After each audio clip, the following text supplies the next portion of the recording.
Hello and welcome to the third week of your marathon training class. My name is Michelle Cross and I will be doing this instructional video for you to explain the purpose and function of what you're going to be doing this week a little bit more. As you can see there, I have a bunch of different names for different type of pacing and running.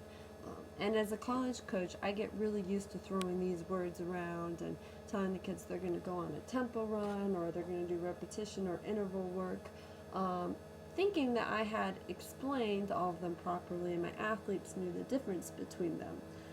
But what was funny is one of my runners, and she's here right here, one day told me, I don't really know what you mean by all that. I just run fast until I feel like I'm going to die.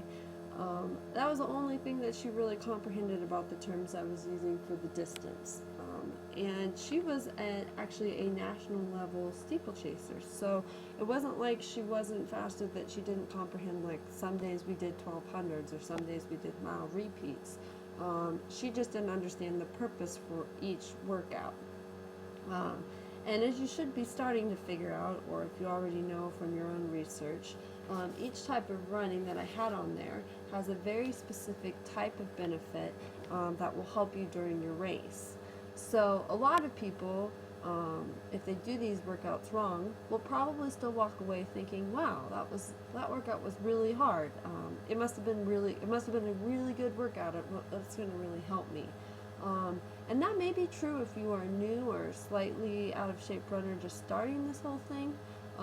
At that point in time, any type of running is going to benefit you, and most of the time any type of running you'll look like her in that picture. But what I'm going to describe to you in this course isn't overly beneficial from Googling a basic training plan. You've kind of already done that. You've gone through them. But if you are preparing to run a marathon, that really shouldn't fit you. That just going out and running benefits you. You should have gotten to the point where doing that, going out and running has you've leveled off. You aren't running as, you aren't improving as fast as you should be. So when you get to that point that your improvement has leveled, that is where you really need to start working specific running systems. Specifically, and that's what's called specificity of training. This is a term that is very, very important within running, but basically is the idea that means that running training that you are doing is done for that very specific benefit that you want to get during the race. And so not everything falls into the specificity of training for a marathon. A good example, but some things can be beneficial if you aren't up to the point where you need to be highly specific with your training. A good example of this is the recent fitness craze CrossFit, and you've probably seen lots of commercials for this or heard someone raving about how in shape they got. And someone just getting back into working out may find that CrossFit is making them faster. And that's because CrossFit is all into totally making you a better athlete. As you can see from the pictures here, their whole purpose, their training is focused around making someone faster, making someone stronger, making someone more flexible. They kind of want to hit all the bases. So yes, while some of the things that they do are very helpful and beneficial for running, and I've even known some people who have run a marathon doing the CrossFit program. But at some point, the goal of CrossFit's workouts of the day are going to start to conflict with your goals as a runner to become faster. Because they have different overall ideas, and you at some point need to move from becoming a very good overall athlete to becoming a very good runner, which is two different things. So in this week's lesson, we will find a folder, and I'll just go over here real quick. If you're clicking into this week 3, here we are in week 3, and you see we have a folder for each type of running. And then down here you have the weekly assignments. Where you need to go after that video is kind of poke around in these folders right here. Each folder, and you can click on it, each folder is going to have a little infograph here. And you can kind of look through, this one's on marathon pace training, you can kind of look through them, get the basics of it. If you just read this, it should give you enough information to know what marathon training kind of looks like and should help you recognize if you have done that or not. Each one of those has those, and then in addition to that, I have within this marathon pacing folder, I have another folder called additional resources. Feel free to go in and spend as much or as little time as you want in here. It'll give you extra videos, sources, and things like that that'll help you better understand each one of these training systems and why it's important to do that.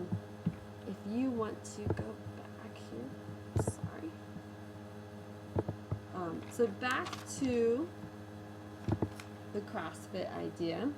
I also need to tell you that a lot of these systems come from a man named Jack Daniels. And no, that is not, I know most of you, when you think of Jack Daniels, think of this, but really when I'm talking about them, this is what I'm talking about. He wrote a book called Daniels Running Formula. As you can see, it is training systems from the 800 to the marathon. And he is very well known for developing this formula. His work is very influential, especially in the collegiate distance world. It would be weird for you to not go into any kind of training regarding distance running and not hear his name. And so we use him as a base for a lot of what we talk about because of what he has done and how influential he has been. Lastly, before we go on, I want to leave you with this analogy. Many runners evaluate their running plans or shopping for their marathon plans in the same way that they kind of evaluate shoes. So you have what I like to think of as 3 different kinds of runners. You have a runner who will pick the shoe based on how cool the shoe looks. You are here today with the marathon, you want to change your body, you want to change your health. Some people kind of want to change the way they look a little bit, and you think that running is fun and challenging and is good for you, and so that's what you want to do. I'm going to warn you that if you get into the marathon running in a running place, it doesn't mean that your body is going to look like this or this.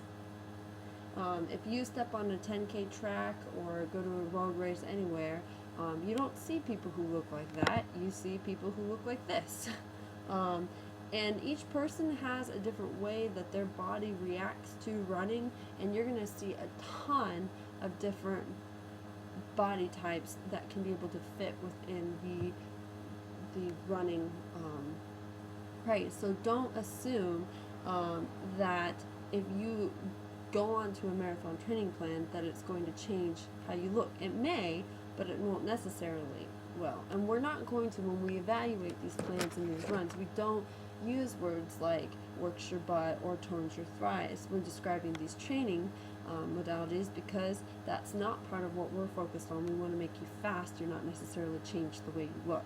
And so if that is part of your personal motivation to become, to get a hold of your health, to get a hold of your body type, that's not necessarily a bad thing. It can be a very good thing. You just need to be aware that that's one of your goals. And I'll talk about that more in a minute. The second type of the shoe store athlete who comes in, they just want, the only thing they care about is the functionality of it. They don't necessarily care about how cool it looks. They could really care less how cool it looks. They just want something that gives them support, injury free. And so if you're here and all you want to know is, or the only goal that you have is the goal of the faster time, then you will probably like the way that this course is naturally set up, because it is, everything that we evaluate is evaluated based on either injury prevention or improving a certain system in order to get you to a faster time. But I would say that the vast majority of you are kind of in the middle. This is the spike of choice for a lot of my distance runners, or actually I should say distance runners, but track athletes. And because it looks, they like the neon colors are in style right now. But they want something that is designed for running. They want something that will help them get better, but they also want to change their body image a little bit.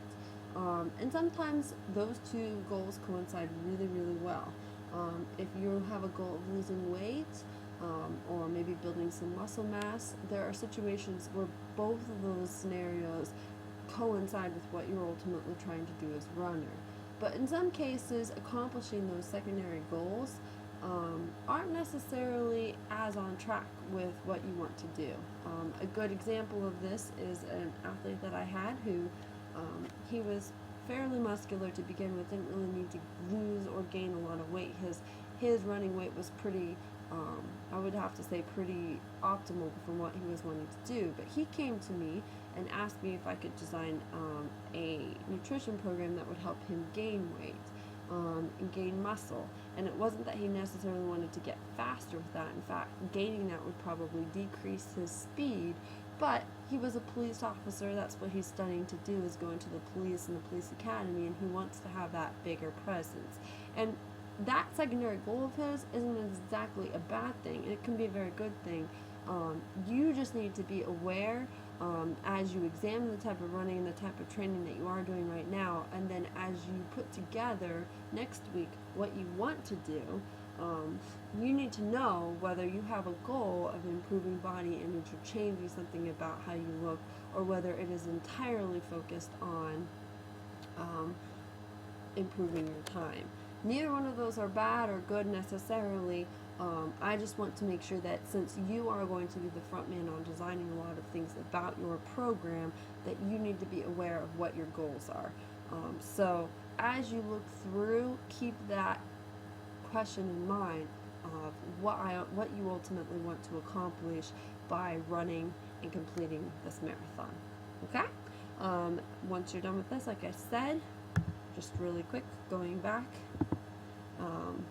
you are going to want to go back and kind of pop around these folders right here, and when you're done looking at them and you kind of feel like you have a handle on what each one means, and you've spent the time that you want here, go to the week assignments, and that's going to be very much a analysis of what you have currently been doing or what you have done in the past as far as your training goes.